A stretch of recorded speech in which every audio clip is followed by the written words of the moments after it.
आज हम स्टार्ट करने वाले हैं सर्वेइंग टू में चैप्टर नंबर 3 टैकोमेट्रिक सर्वे।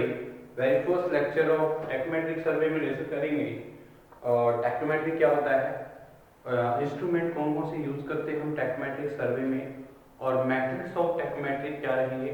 ठीक है जी। और बहुत सारे जो हमारे प्रिंसिपल्स हैं स्टडी टैकोमेट्री के, ठीक है, उसके बारे में जानेंगे और एग्जांपल देखेंगे टैकोमेट्रिक्स और कुछ न्यूमेरिकल प्रॉब्लम्स को सॉल्व करेंगे इस चैप्टर में। ठीक है जी। तो सबसे पहले हम बात करते हैं टैकोमेट्री सर्वे स्टार्ट करने से पहले हमें पता होना चाहिए टैकोमेट्री क्या होता है। ठीक है जी। और कौन से इंस्ट्रूमेंट हम इस जो टैकोमेट्रिक सर्वे में यूज करते हैं। ठीक है, वन बाय वन डिस्कस करते हैं। तो सबसे पहले बात करते हैं टैकोमेट्री।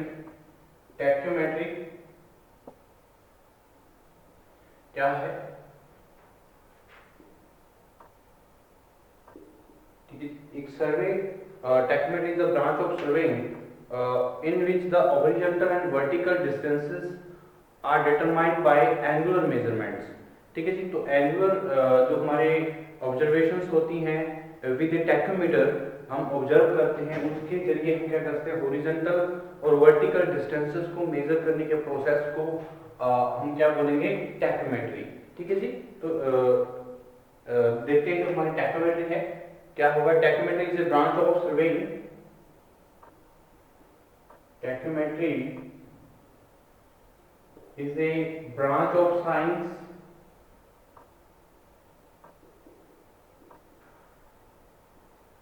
in which branch of surveying in which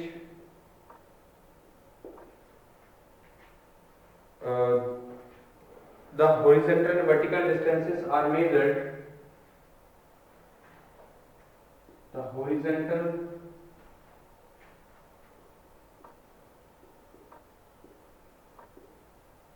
and vertical distances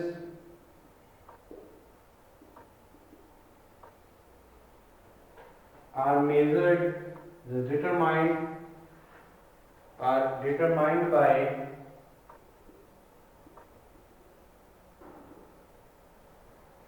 the angular observations within the tachometer। ठीक है जी। by angular measurements angular observations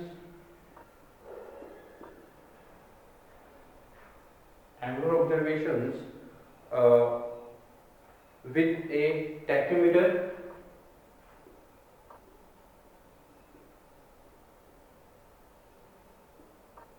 with a tachometer। तो चेंजिंग ऑपरेशंस जो हमारे चेनिंग ऑपरेशंस हैं हमारे द चेनिंग ऑपरेशंस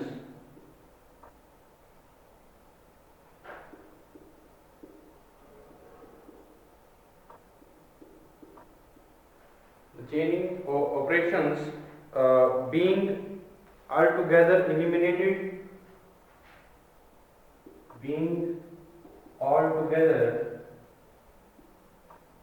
eliminated तो यानी कि जो हमारे टैकोमेट्री है ब्रांच ऑफ सर्वेइंग है, इसमें क्या कहता है वर्टिकल और जो हॉरिजॉन्टल डिस्टेंसेस हैं हम मेजर कर पाते हैं by the angular observations in A tachometer.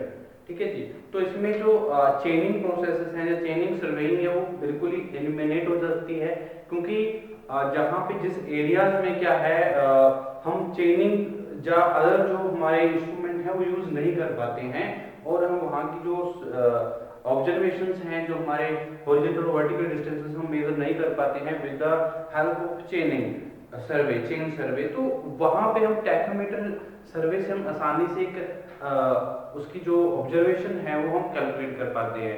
ठीक है, यानी कि जो हमारी ऑब्जर्वेशन अगर हम एक्यूरेट वे से देखें तो हम एक्यूरेटली हम चेनिंग प्रोसेस ऑपरेशन से ही कर पाएंगे। टैकोमीटर हमें रफ और एक आइडिया प्रोवाइड कर देता है अगर हमारे जहाँ पे पॉसिबिलिटी नहीं है जहाँ पे हम चेनिंग जो है हम कर पाए तो वहाँ पे हम टैकोमीटर यूज कर सकते हैं। ठीक है, तो अगर मैं बात करूँ but it is more rapid, tacheometry is not accurate as is chaining. टैकोमेट्री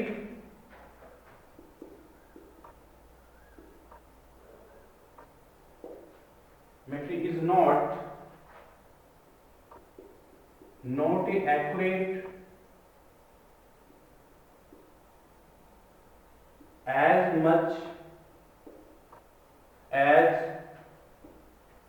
chaining, but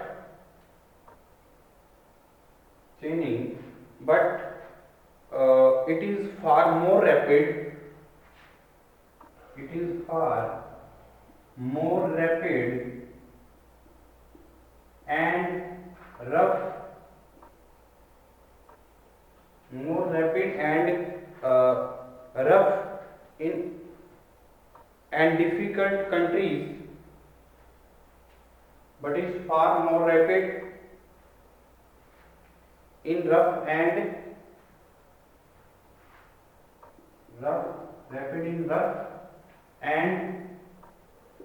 difficult countries,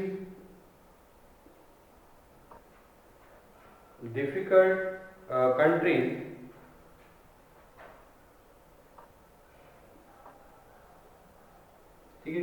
difficult countries where leveling is tedious,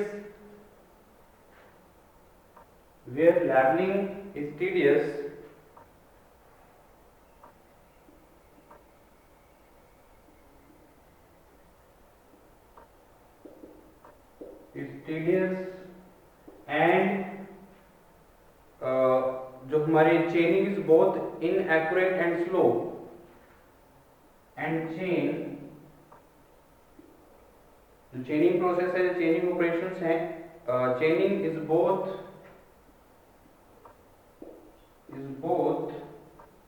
inaccurate and slow. ठीक है जी। तो ज्यादातर अगर हम बात करें तो हमारी एंगुलर जो वर्टिकल और हॉरिजॉन्टल डिस्टेंसेस को मेजर करने के लिए हम यूज करते हैं टैकोमेट्री का। तो चेनिंग ऑपरेशंस हम बिल्कुल ही इसमें क्या है, एलिमिनेटेड है, जहाँ पे हम कर ही नहीं सकते चेनिंग प्रोसेस ऑपरेशंस को, तो वहाँ पे हम टैकोमेट्री यूज कर सकते हैं। तो टैकोमेट्री ज्यादा एक्यूरेट नहीं है as a chaining process, as a chaining operations, as a chaining survey, but ये ज्यादा रैपिड है, हम यूज कर सकते हैं, क्योंकि जो रफ या डिफिकल्ट कंट्रीज हैं जहाँ पे चेनिंग और जो हमारे लेवलिंग ऑपरेशंस हैं वो डिफिकल्ट करने हैं, और जहाँ पे पॉसिबिलिटी नहीं है चेनिंग प्रोसेस ऑपरेशंस कैरिड आउट करने की, तो वहाँ पे क्या कर सकते हैं हम, टैकोमेट्री जो है सर्वेइंग है वो हम वहाँ पे कर सकते हैं। तो ज्यादातर जो बात करें जो जहाँ पे thus it is best suited when obstacles such as steep and broken ground, तो ज्यादातर हमारी टैकोमेट्री वहाँ पे सुटेबल है जहाँ पे ज्यादा ब्रोकन ग्राउंड है, जहाँ हमारे जो ऑब्स्टेकल्स बहुत ज्यादा रहती हैं जिस एरियाज में, और tacheometry is mainly used while preparing contour plans, तो वहाँ पे भी हम यूज करते हैं जहाँ पे बहुत सारा जो स्ट्रेचेस ऑफ वाटर है, जहाँ हमारे बात करें स्वैम्प्स हैं, एक तो डीप रिवाइंस हैं, तो ये वहां पे हम क्या कर सकते हैं, टैकोमेट्री का यूज करते हैं। ठीक है, यानी कि डिफिकल्ट कंट्रीज में जहाँ पे ब्रोकन ग्राउंड्स हैं, जहाँ हमारे ऑब्स्टेकल्स बहुत ज्यादा हैं, डीप रिवाइंस हैं, जहाँ स्ट्रेचेस ऑफ वाटर बहुत ज्यादा है, वाटर का जो स्ट्रेच है बहुत ज्यादा है, जहाँ पे हम चेनिंग जो ऑपरेशंस है वो नहीं कर सकते, लेवलिंग ऑपरेशंस नहीं कर सकते। ठीक है, तो वहां पे हम ज्यादातर जहाँ पे स्वैम्प्स वगैरह हैं, ठीक है, वहां पे हम टैकोमेट्री जो सर्वेइंग है वहां पे एक्यूरेट रहती है। ठीक है, और हम जो एक आइडिया जो है, एक हमारा जो रैपिड प्रोसेस है जो रफ एंड डिफिकल्ट कंट्रीज में हम अप्लाई कर सकते हैं, कौन सा सर्वे है, टैकोमेट्रिक सर्वे। ठीक है, तो ज्यादातर अगर हम बात करें, tacheometry is mainly used for while preparing a contour plans. अगर मैं कंटूर प्लान्स को प्रिपेयर करने के लिए प्रिपेयर करना चाहता हूं तो मैं कौन सा इंस्ट्रूमेंट यूज करूंगा, तो कौन सी सर्वेइंग करूंगा, टैकोमेट्रिक सर्वेइंग करूंगा, मेनली यूज की जाती है, क्योंकि ये हर एक जो हमारे ऑब्जर्वेशंस के लिए यूज हो सकती है, जहाँ पे हाई स्वैम्प्स हैं, जहाँ ब्रोकन ग्राउंड है, जहाँ पे ऑब्स्टेकल्स बहुत ज्यादा हैं, जहाँ स्ट्रेचेस ऑफ वाटर बहुत ज्यादा है, ठीक है, हाई रिवाइंस हैं, तो ज्यादातर इन एरियाज में, डिफिकल्ट कंट्रीज में हम टैकोमेट्री यूज कर सकते हैं। और तो कंटूर प्लान को अगर मैंने तैयार करना है, प्रिपेयर करना है, तो वहां पे टैकोमेट्री मेनली यूज किया जाएगा। ठीक है, तो अगर मैं बात करूं traversing and also suitable for hydrographic survey, तो हाइड्रोग्राफिक सर्वे में भी हम टैक्योमेट्री का यूज कर सकते हैं, और कंटूर प्लान को प्रिपेयर करने के लिए भी हम करते हैं, ट्रावर्सिंग के लिए भी हम टैक्योमेट्रिक इंस्ट्रूमेंट जो सर्वेइंग है हम कर सकते हैं। और जो लोकेशन सर्वे है, जैसे रोड का लोकेशन सर्वे है, जो रेलवेज है, जो रिजर्वॉयर है, तो बहुत सारे जो प्रोजेक्ट रहते हैं जब उनकी लोकेशन सर्वे हमें डिटरमाइन करनी है, तो उसके लिए भी हम टैक्योमेट्री का यूज करेंगे, टैक्योमेट्रिक सर्वेइंग का यूज करेंगे। ठीक है, तो it is also sometimes employed for small survey in which elevations are not determined. तो जहाँ पे छोटे जो हमारे सर्वे रहते हैं, जहाँ पे एलिवेशंस डिटरमाइंड नहीं किया, तो वहां पे भी हम क्या कर सकते हैं, टैक्योमेट्रिक सर्वेइंग का यूज कर सकते हैं। ठीक है जी, तो ये होता है टैक्योमेट्री, जिसमें हम ये ब्रांच है सर्वेइंग की, जिसमें हम हॉरिजॉन्टल और वर्टिकल डिस्टेंसेस को मेजर करते हैं by angular observations in the tacheometry. तो ये चेन सर्वे से ज्यादा हमें अगर बात करें तो एक्यूरेट रिजल्ट्स नहीं देते हैं, बट ये रैपिड हमें रिजल्ट्स प्रोवाइड करते हैं वहां पे जहां पे रफ और डिफिकल्ट कंट्रीज, जहाँ ब्रोकन ग्राउंड्स, जहाँ हाई रिवाइंस, जहाँ ब्रोकन हमारी जो स्ट्रेचेस ऑफ वाटर है बहुत ज्यादा है, जहाँ पे डिप्रेशंस बहुत ज्यादा है, तो जहाँ पे हमारी चेनिंग ऑपरेशंस हैं या लेवलिंग ऑपरेशंस हैं हम कैरी आउट कर नहीं सकते हैं, वहां पे हम टैक्योमेट्रिक सर्वे कर सकते हैं। ठीक है, और जो कंटूर प्लान्स को प्रिपेयर करना है, अगर हमें लोकेशन सर्वे रोड के लिए, रेलवे के लिए, रिजर्वायर के लिए, जब ट्रावर्सिंग करनी है, तो ये हमारे सारे प्रोसेस को, सारे सर्वेइंग को करने के लिए हम टैक्योमेट्रिक सर्वे का यूज कर सकते हैं। ठीक है, तो अब यूज कर देखते हैं जो इंस्ट्रूमेंट कौन कौन से यूज किए जाते हैं टैक्योमेट्रिक सर्वे में, इंस्ट्रूमेंट के बारे में जान लेते हैं। ठीक है जी, नेक्स्ट टॉपिक हमारा रहेगा instrument used in tacheometry.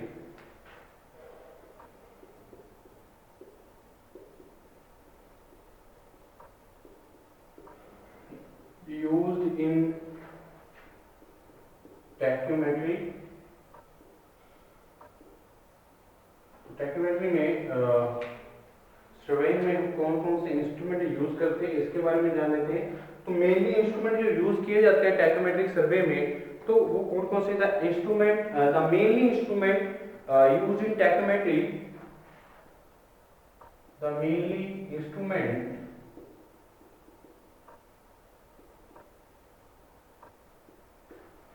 used in tachymetry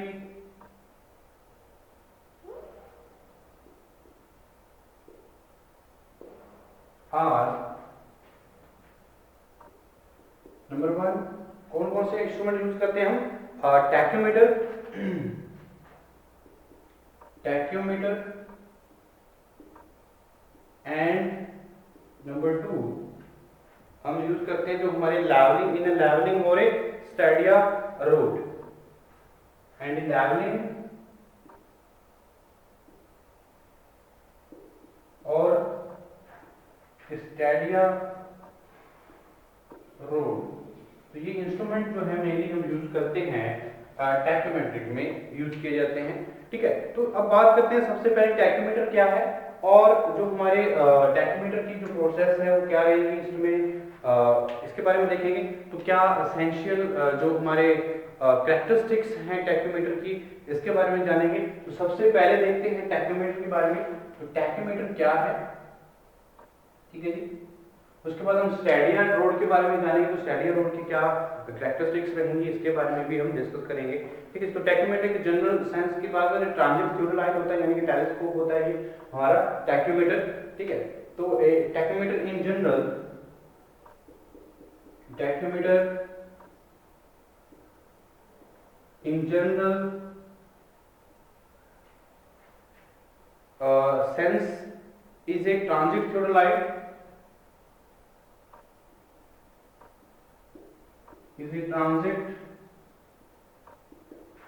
theodolite, तो transit theodolite है ये tacheometer. Okay, having a telescope fitted with a, having a telescope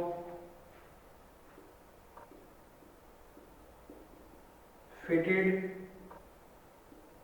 with a telescope diaphragm जो हमारी होती है स्टैटिक डायफ्रागम, उसके साथ जो फिटेड रहती है टेलीस्कोप, तो एक ट्रांजिट थियोडोलाइट है, जनरल सेंस में हमारे टैकोमीटर, उसको जिसका नाम बोलते हैं, हम क्या नाम देते हैं, टैकोमीटर। ठीक है जी। With a stadia diaphragm that is, stadia diaphragm मतलब जो हमारे टेलीस्कोप है occupied with telescope occupied with horizontal with two horizontal hair, with two horizontal hair are called, two horizontal hair are called stadia hairs, stadia hairs in stadia hairs in addition to the usual central hair, addition to the usual, addition to the usual central hair, ठीक है जी। तो टैकोमेट्री general sense में क्या है, transit theodolite है जिसमें telescope होता है और वो फिट रहता है स्टेडिया डायफ्रागम के साथ। तो टेलीस्कोप जो ऑक्यूपाइड करता है दो हमारी क्या है, जो हमारी जो हेयर्स रहती है, दो हॉरिजॉन्टल हेयर्स रहती है जिसको हम क्या बोलते हैं, स्टेडिया हेयर्स, और एक सेंट्रल हेयर्स रहती है जो कंसिस्ट करती है, जो टैकोमेट्री के साथ ऑक्यूपाइड रहती है। ठीक है, तो ये इस तरह से मैं कुछ शो करता हूँ, ये हमारी जो हेयर्स रहती है, ये हमारा जो टेलीस्कोप है, कुछ इस तरह से मैं देखता हूं। ठीक है, तो यानी कि जो टेलीस्कोप है इस तरह से हम, ये क्या है, दो हेयर्स, दो हॉरिजॉन्टल हेयर्स हैं जो, जिसको हम क्या बोलते हैं, स्टेडिया हेयर्स। ठीक है जी।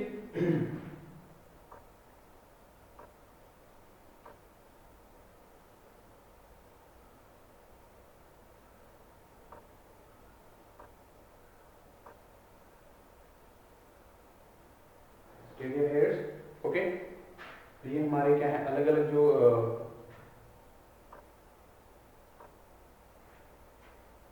हेयर्स है, स्टेडिया हेयर और सेंट्रल हेयर, कुछ इस तरह से मैं इसको कर सकता हूं। ओके,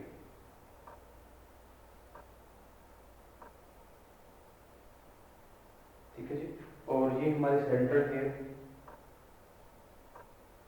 जिस हमारे स्टेडिया हेयर्स हैं। ठीक है, और कैसे शो कर सकते हैं हम इसको, कुछ इस तरह से,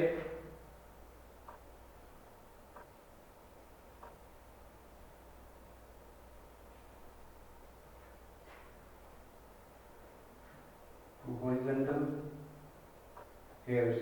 ठीक है, तो ये हमारे क्या रहते हैं जनरल सेंस में, जो हमारा टेलीस्कोप है इसमें जो एक्यूपाइड करता है हॉरिजॉन्टल हेयर्स को, जिसको हम स्टेडिया हेयर्स बोलते हैं, और in addition to the usual जो हमारा सेंट्रल हेयर प्रोवाइड किया, तो ये इसमें क्या है, कंसिस्ट करती हैं हमारा टैक्योमेट्री।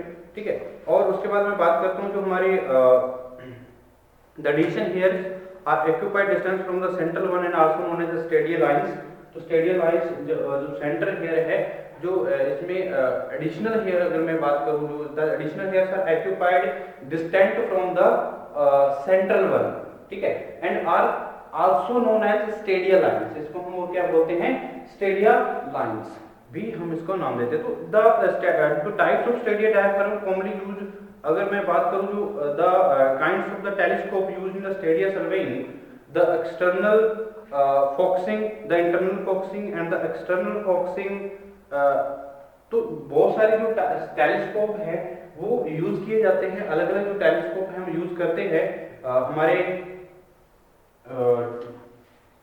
इंस्ट्रूमेंट जो जब टैकोमेट्री कर रहे हैं। ठीक है जी, तो टैकोमेट्री में बहुत सारे जो इंस्ट्रूमेंट हैं वो स्टैडी डायफ्रागम की बात होती है, डिफरेंट मैंने स्टैडी डायफ्रागम यहाँ पे शो किए हैं, ठीक है। तो अलग अलग जो टेलीस्कोप हैं तो अलग अलग तरह के हम स्टैडी डायफ्रागम भी वहाँ पे यूज किए जाते हैं। तो इस तरह के जो अलग अलग 3 तरह के मैंने यहाँ पे स्टैडी डायफ्रागम है, तो जो टाइप्स ऑफ स्टैडी डायफ्रागम की बात कर रहा हूँ। देखिए हमारे अलग अलग डायफ्रागम जो है जिसमें 2 हॉरिजॉन्टल हेयर्स प्रोवाइड होते हैं, जो एक्यूपाइड करता है टेलीस्कोप में प्रोवाइड होते हैं, ठीक है। उसको हम स्टेडिया हेयर्स बोलते हैं। Addition to the usual central lines central hair होता है, और इस एडिशन हेयर जो ऑक्यूपाइड है वो distance from the central one and also known as the stadia lines भी हम इसको नाम देते हैं, ठीक है। उसके बाद मैं बात करता हूँ जो एक्सटर्नल जो हमारे टेलीस्कोप है, जो टैकोमीटर में हम यूज करते हैं, जो टैकोमीटर है वो कंसिस्ट क्या कर रहा है टेलीस्कोप को।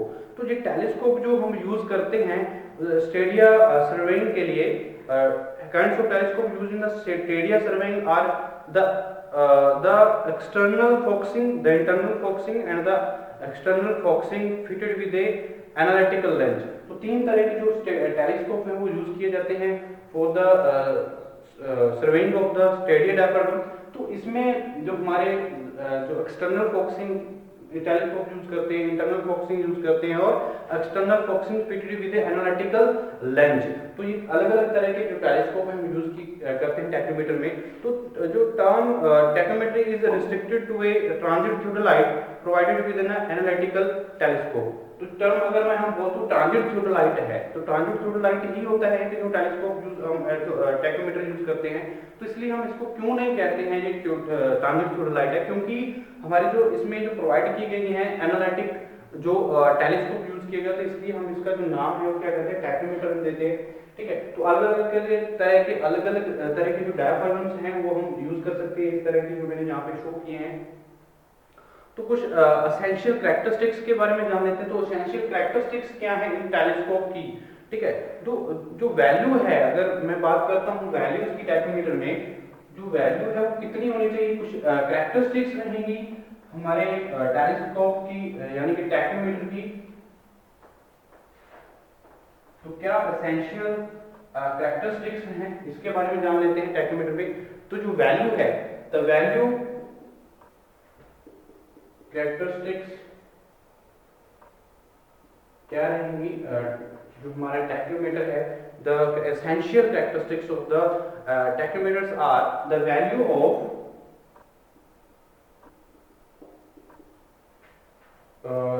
the multiplying constant,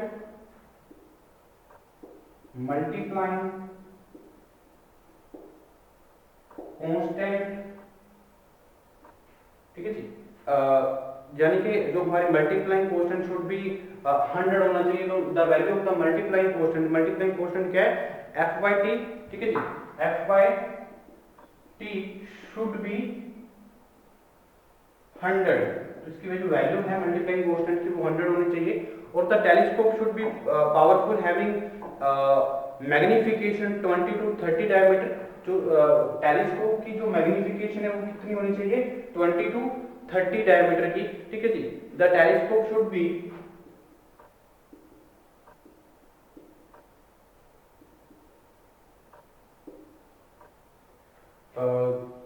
powerful having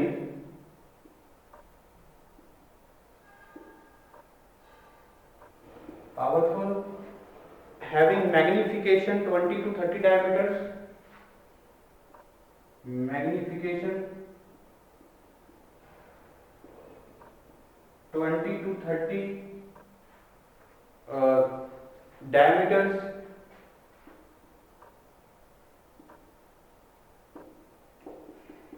और जो हमारे और एसेंशियल कैरेक्टरिस्टिक्स क्या रहेंगी टैकोमीटर की, the aperture of the objective should be large,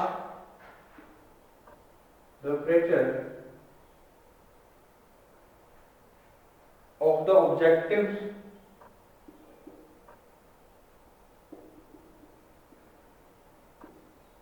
should be large and about 4 centimeter in diameter, about 4 centimeter in diameter, ठीक है जी। in order to have sufficient bright image, in order to have sufficient bright image, ठीक है जी। तो objective है वो क्या होना चाहिए, लार्ज होना चाहिए, अपर्चर का जो 4 सेंटीमीटर डायमीटर होना चाहिए, ताकि जो इमेज है वो सही हो, जो ब्राइट इमेज बन सके जो हमारे टेलीस्कोप में रहेगी, ठीक है। जो ऑब्जेक्ट जो हम ऑब्जर्व कर रहे हैं, ठीक है, तो टेलीस्कोप क्या है, पावरफुल होना चाहिए, तो मैग्निफिकेशन जो रहेगी उसकी जो 20 to 30 डायमेट्रिकली होनी चाहिए, और जो मल्टीप्लाइंग कांस्टेंट है वो कितना होना चाहिए, 100 होना चाहिए। तो ये एसेंशियल कैरेक्टरिस्टिक्स रहती हैं। The I piece should be greater magnifying power to render clear staff reading even from a long distance. तो जो आई पीस है उसकी जो मैग्नीफाइंग पावर है वो ज्यादा होनी चाहिए, ठीक है जी। The I piece should have greater magnifying power. तो मैग्नीफाइंग पावर अगर हमारे आईपीस की ज्यादा तो क्योंकि लॉन्ग डिस्टेंसेस पे हम क्या कर सकते हैं, इमेज को जो हमारे ऑब्जेक्ट है उसको ऑब्जर्व कर सकते हैं। तो ये हमारी जो आईपीस जो फोकसिंग है वो एक जो आईपीस की जो एक्यूरेसी है वो बहुत, मैग्नीफाइंग पावर जो है वो ज्यादा होनी चाहिए, ताकि हम जो हमारे रेंडर क्लियर स्टाफ की जो रीडिंग्स है उसको क्लियरली हम नोट कर सके, देख सके, इवन की लॉन्ग डिस्टेंसेस पे भी, ठीक है। तो ये हमारे क्या है, टैकोमीटर इंस्ट्रूमेंट यूज किया जाता है। सबसे पहले हमने डिस्कस किया टैकोमीटर, और नेक्स्ट लेक्चर में हम डिस्कस करेंगे स्टैडिया, जो हमारे डायफ्रागम है, स्टैडिया लाइंस क्या होती है इसके बारे में देखेंगे, ठीक है जी। और स्टैडिया रोड क्या है इसके बारे में हम डिस्कस करेंगे नेक्स्ट, जो हमारा इंपॉर्टेंट इंस्ट्रूमेंट यूज किया जाता है टैकोमेट्री में, नेक्स्ट लेक्चर में।